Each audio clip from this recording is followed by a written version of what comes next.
Every spiritual journey begins at the waypoint of creation. The moment in life where we come to the intersection of mortality, the realization that we have but one brief life to live on this earth, and blessedness, the realization that the same awesome divine presence that created and sustains everything in the universe loves me, loves you, just the way we are. It's at this waypoint where we can hear the question that the poet Mary Oliver poses, and we can hear it with great clarity. What do you plan to do with your one wild, precious life? What do you plan to do with your one wild, precious life? When we find ourselves at the waypoint of creation, we are like infants. We are babies in the faith. Just as infants require constant care and nourishment from others, we require a beloved community that can spiritually nourish us until we grow strong in our understanding of ourselves as God's beloved child. Until that identity becomes more real than any other identity we might understand ourselves by.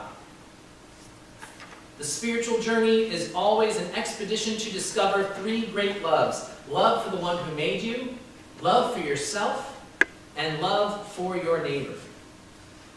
In creation, we discover love of God by receiving the abundant gifts of the natural world. Richard Rohr, a spiritual leader out of New Mexico, has said that creation is the first Bible. We can't actually understand the text that is found in our Bible until we first encounter the majesty of creation. And when we have that sense of wonder in the natural world, then we can come to the text and see it as an invitation for how we are invited to discover love of the one who made us. God established a world that operates in a certain way and set the rainbow in the heavens as a reminder to all, God and humans alike, that this earth has been created and given freely so that life and love may flourish. The entire natural world was created and given freely, and it's filled with nothing but forms of life that are birthed, they grow, and then they sacrifice themselves for other forms of life.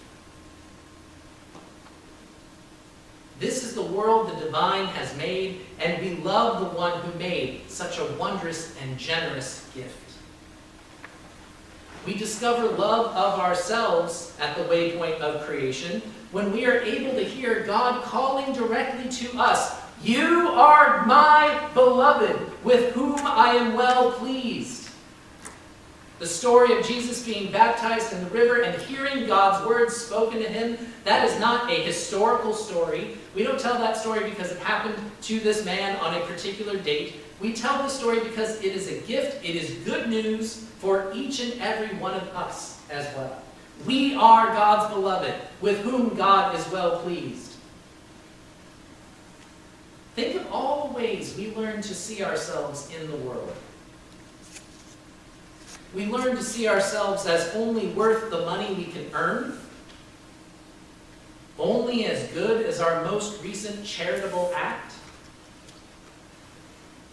We learn to judge ourselves as the world judges us by our flaws, our imperfections.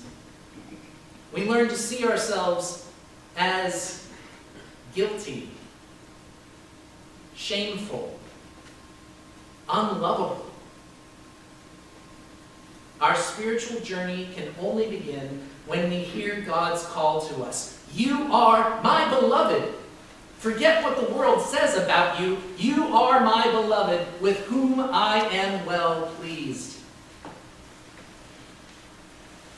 when we receive that news, when we receive that identity as the most important part of who we are, that is our beginning of the spiritual journey. At the waypoint of creation, we experience love of neighbor by receiving the love of our beloved community. The same way that infants can't give birth to themselves and they can't care for themselves, we can't just intellectually know, okay, God is good and we are loved, so everything's nice. It doesn't work like that. We actually need a loving community to hold us and nourish us, sometimes for years and years and years, before we can finally start to believe and trust and accept this way of life.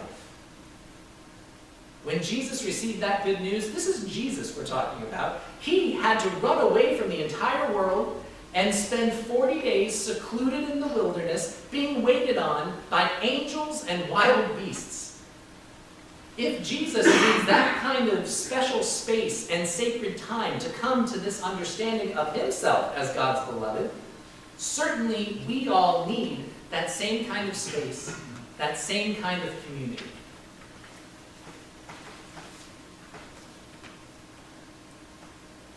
This is where we learn how to find love of neighbor, by first allowing our neighbor to love us.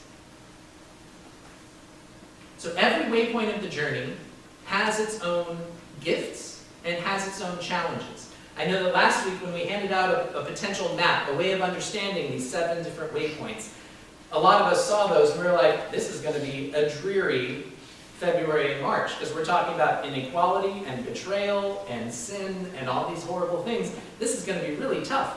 So what I want you to hear clearly and plainly right now is that every step of this journey has both gifts and challenges. It's always the intersection of wonder and suffering. It's always both. The gift of this space of creation is abundant love. All you have to do is practice receiving.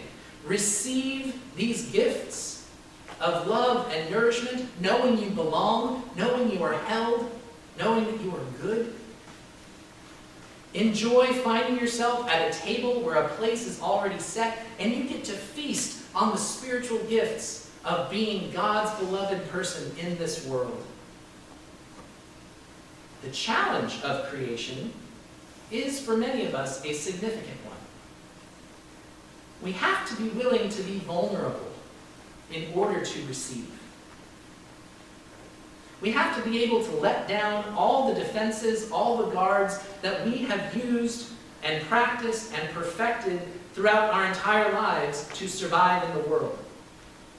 We have to be able to let down those guards and be vulnerable with one another so that we can receive this good news. So we can receive our inheritance as God's beloved people. So that's the waypoint.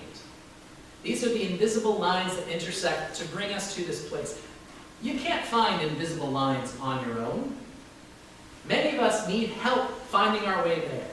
So we need to look for sacred landmarks. Landmarks aren't invisible. They are observable, they are tangible, they are things we can all see, they are things we can all find our way to. So friends, if you are sitting there finding it hard to believe the words that I'm saying, perhaps it's because you need a sacred landmark, a place to go practice receiving this good news and then giving it and sharing it with others. So I would like to invite our 3 friends up here to share with you the good news about the sacred landmark of Pilgrim Lodge.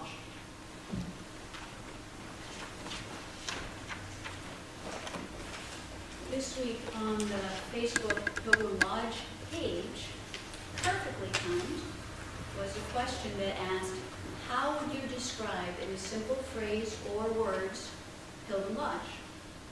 There were 75 responses. I'm not reading all 75. But the majority were, best camp in the world. How could anyone ever tell you are anything less than beautiful? Wonderful. Love each other. Love God, love yourself. Spirit, kingdom of God, away, understood, home, unity, belonging, peace, love made visible, closer to God, fabulous, a place in the choir, acceptance, beautiful, connected, accepting, friendships, second family, love, happiness, we are one in the Spirit, a little bit of God's creation, my beautiful place, grace, sacred, shalom, you've got a friend, escape from reality, home, togetherness, loving and spiritual land, lifelong friends, belonging.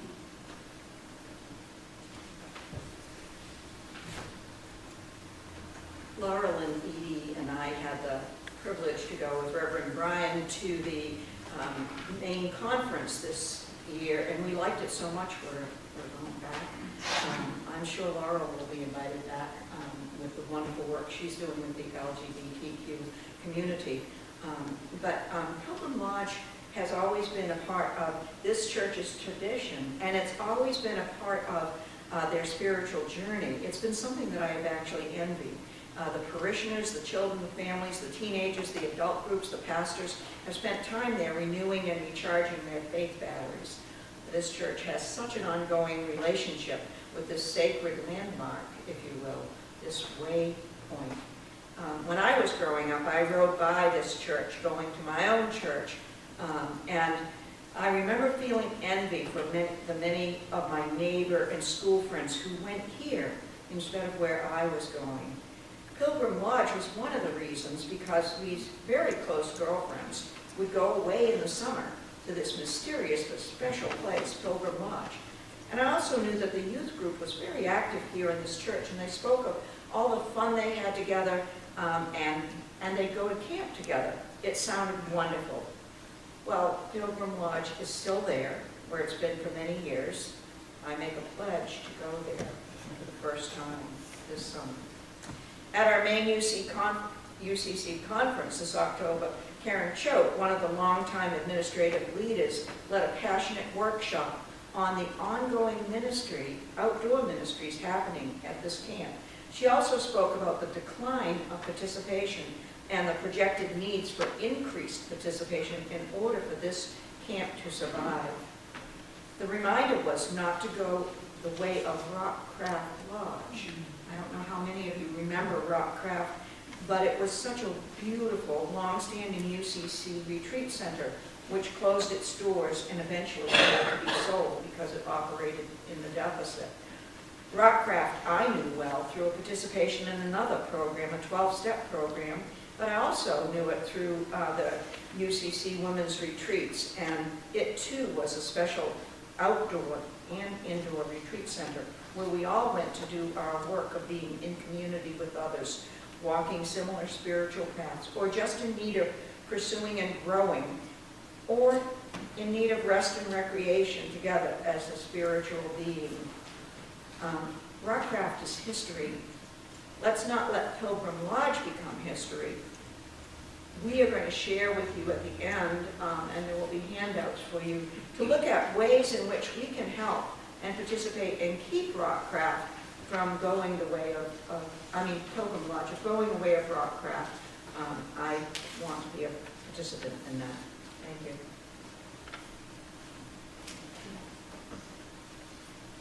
One of the workshops that they had at the annual meeting was called Camp Pride. I had never heard of it before and decided to go to it.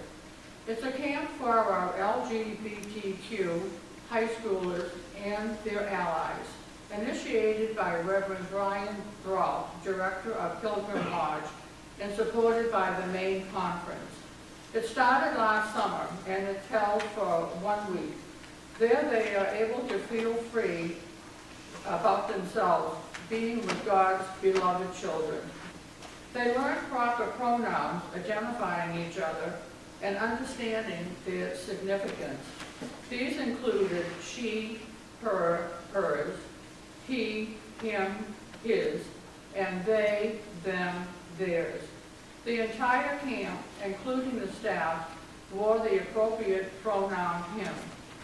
Several campers changed their pronoun as well as their own name. during their stay at camp.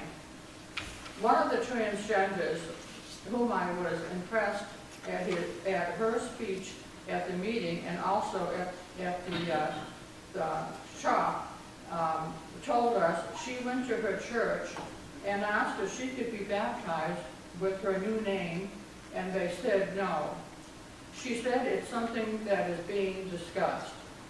Our nurse practitioner, Laurel Shepherd, was there for the week, and she told us she dispensed 99 prescription medications to 51 of the campers, the majority being antidepressants, anti-anxiety, and hormone treatment, and also mental health counseling.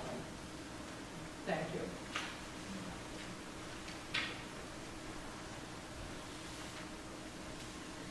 I've been going to Pilgrim Lodge since I was 3 years old, and I first attended family camp.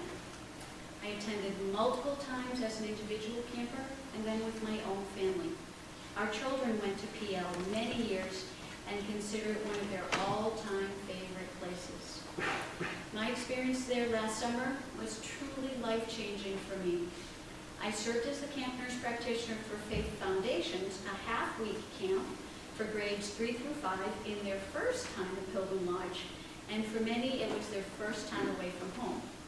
We set a record for the largest number of sick visits, yet it was wonderful to watch the kids become more comfortable and relaxed as they reveled in the magic that is Pilgrim Lodge. The following month, I was the camp nurse practitioner for Camp Pride, a week for grades 10 through 12 and new graduates, campers who were LGBTQ and their allies. We had 51 campers from all over the U.S. and a spectacular group of counselors. The stories which were shared were at times heartbreaking, including campers whose churches were not supportive and made it difficult for them to attend any camp activities which were at all church-like. Many came from families who emotionally and physically abused them for being LGBTQ. This was the first time the majority of our campers were in an environment where they felt completely accepted and supported. They were free to wear whatever they chose, although everyone had to wear a shirt when swimming to give privacy to those who were transitioning with hormone treatment. We had workshops which ranged from how to tell your friends and coworkers you were LGBTQ, to drag queen history and makeup lessons, and we had a drag queen who joined us, who was a former camp counselor, and was amazing. We had workshops in spirituality in the LGBTQ community, and the wide range of support organizations available. Never in my wildest dreams did I would expect I would spend my 59th birthday as the chaperone to a gay prom, where the majority of the men looked better in dresses than I did, and had better makeup and really nice heels. And some of the, who also got to wear a three-piece suit and tie for the first time. And the clothing, in majority, was provided by one of our deans, actually both deans who were siblings, and their mother got a shopping list from all of the campers. What would you most like to wear to our prom? Knowing that many of the campers weren't able to have those clothes. She took that shopping list and went to all the neighborhood, not the neighborhood, wide area of consignment shops, and she got the outfit for every single camper at her own price. It was wonderful.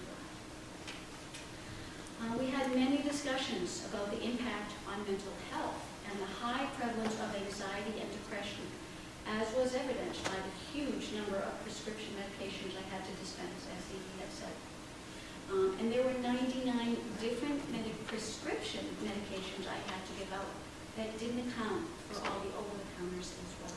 I actually had to get an assistant because there were so many people who needed medications that we were running into program time.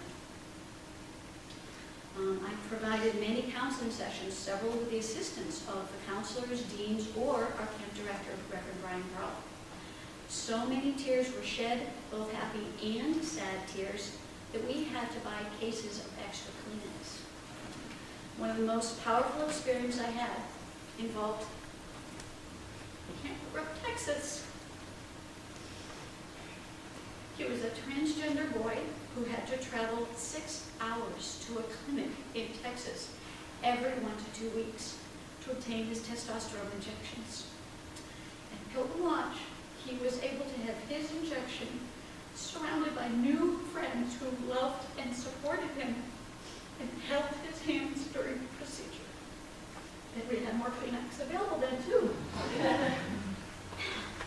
It was during this profound experience that he decided on his new name, Xander. And lots more Kleenex and hugs were on board that day. On our last day of camp, before our final shared meal, we all gathered in the amphitheater in front of the dining hall for a last sacred circle.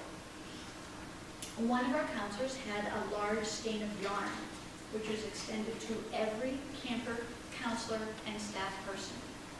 We were invited as one to hold on to this single piece of yarn, which was then cut into individual pieces. So everyone got to keep their own piece as a reminder of our connection. Whenever I feel my own piece of yarn, I still get goosebumps and tears and a warm glow throughout my being. The community which formed within the week of Camp Pride was unlike any I've ever been privileged to be part of. Our campers were truly able to experience being God's beloved children. They were brainstorming ways they could raise funds to be sure Camp Pride continued as a yearly Pilgrim Lodge camp, which could be available to more campers from across the country. Several of our kids were saying they wanted to donate their kidneys so they would have money to come back to the camp. Pilgrim Lodge is not only a beautiful location, but one that changes people's lives. The sound of the loons, the sight of eagles, the smell of the woods, the tranquility of the labyrinth, and the exquisite grandeur of Lake Cobbsaconte all combine to form an experience of a lifetime. Our church can help to make Pilgrim Lodge a sacred landmark for people of all ages. Please join us in supporting the mission of Pilgrim Lodge, which has been in existence since 1956, and we hope will be enriching the lives of others for many years to come. Thank you all for sharing that sacred story. And in honor of Pilgrim Lodge, you're all invited to stand as you're comfortably able and sing our final hymn, He's Got the Whole World in His Hands.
Siblings of faith, my prayer for you is that you live at the waypoint of wondering and suffering, where wonder and suffer meet. If you do not know that you are God's beloved child, whether you are lesbian, gay, bisexual, transgender, queer, straight, an ally, black, white, any body of any type, if you don't know that, find your way to a camp so that we can love you enough to teach you. And come back next week and join us for the next chapter of this journey.